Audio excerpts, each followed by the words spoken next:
I'm Dave, and this is Austin Eats. Barbecue is big in Texas, and smoked sausages are an important part of the Texas barbecue culture. They're a staple item in any respectable Texas barbecue joint. Fortunately, smoking sausage in a smoker is easy with a little patience, the right technique, and the correct equipment. This video covers everything you need to know to create juicy, flavorful smoked sausage. No matter what kind of smoker you have, mastering the smoking process is easy to do. If you decide to make your own sausages, there are a few things to know that make the process easier. Sausage making is one of those endeavors where you need the right tool for the job. There are two tools that you should own or borrow before making your own sausages: a meat grinder and a sausage stuffer. Cut the meat, add the spices, and place it in the freezer for 30 minutes along with the parts of the meat grinder that will make contact with the meat. Always grind your meat when it's cold because cold meat is much easier to grind than cool or room temperature meat. Then grind it twice. That's right. In order to get the right texture, you need to grind the meat twice with different grinding plates. First, grind the meat using a coarse 3/8 inch grinding plate. Then grind it a second time using a medium 1/4 inch grinding plate. I've tried making sausages using a meat grinder attachment on my stand mixer, and it was a disaster. The meat grinder attachment had only one grinding plate and a low-quality metal bearing where the shaft went through the grinding plate. Little bits of metal wore off while grinding, which created metallic-colored meat all around the hub. Not good. You need a real meat grinder. The other tool that's helpful is a decent sausage stuffer.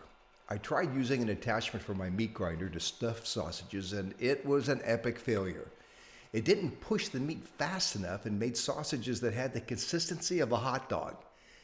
The inexpensive hand-crank sausage stuffer shown here really worked well. Be sure to make a few small holes in each sausage with a clean sewing needle. This allows steam to escape during the cooking process and prevents them from breaking open in the smoker. Refrigerate the sausages for about an hour while you warm up the smoker. You don't have to spend a lot of money to get good tools that work well. Entry-level commercial units are readily available at restaurant supply stores. By the way, if you need a good smoked sausage recipe, look at my recipe for making Texas hot links. There's a link to the recipe in the description below. Smoked sausage can be made in just about any grill or smoker that can be set up for low heat.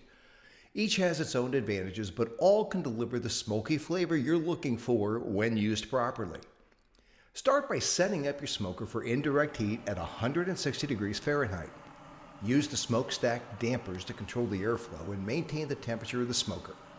Cooking low and slow is where a temperature control device like a fireboard really helps. Watch my video on why you need a fireboard to learn more. There's a link to the video in the description below. If you don't have a temperature control device, a digital thermometer with a detachable probe will at least help monitor the internal temperature of the sausages while cooking. For fuel, lump charcoal works well for cooking low and slow. Wood chips will add flavor. Cherry wood, apple wood, and pecan wood are some of the popular woods for adding smoky flavor. For me, apple wood is the best wood for smoking sausages. It adds a pleasant flavor that is not overpowering. Soak about a cup of wood chips in cold water for 30 minutes. I prefer using wood chips over wood chunks because the chunks can add too much smoke. Many recipes will instruct you to let the meat come up to room temperature before cooking. I don't agree. For food safety, the sausages should be cold and go from the refrigerator directly into the smoker. Once the smoker is preheated, place the sausages directly on the grill grates or smoker racks. Make sure that there's adequate spacing between them for even airflow. Some sausage makers suggest placing a drip pan half filled with water beneath the grill grates to maintain moisture inside the smoker. This may be helpful at higher temperatures, but not at these low temperatures. However, an empty drip pan beneath the sausages might help keep your smoker clean. Smoke the sausages for 2 hours at 160 degrees Fahrenheit and then raise the temperature to 175 degrees Fahrenheit. Continue to smoke the sausages until they reach an internal temperature of 155 degrees Fahrenheit, checked with an instant read thermometer. There are recipes that utilize cold smoke, specifically for pre-cooked sausages, but I prefer hot smoke.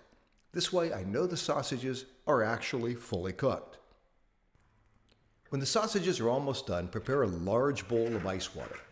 When the sausages reach an internal temperature of 155 degrees Fahrenheit, remove them from the smoker and immediately submerge them into the ice-cold water bath for 3 to 4 minutes.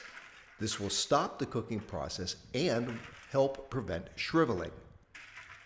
Remove the sausages from the water bath and place them on a wire rack over a sheet pan. Allow them to rest at room temperature for 2 hours. This step is called blooming, and it helps flavors develop. After 2 hours, place the sausages in an airtight container and refrigerate. Smoked sausages are one of those foods that are actually better the next day after the flavors blend, if you can wait that long. Smoking sausage is easy to do and well worth the effort. Hey, if you like the video, let me know, and please subscribe. I'll see you next time on Austin Eats.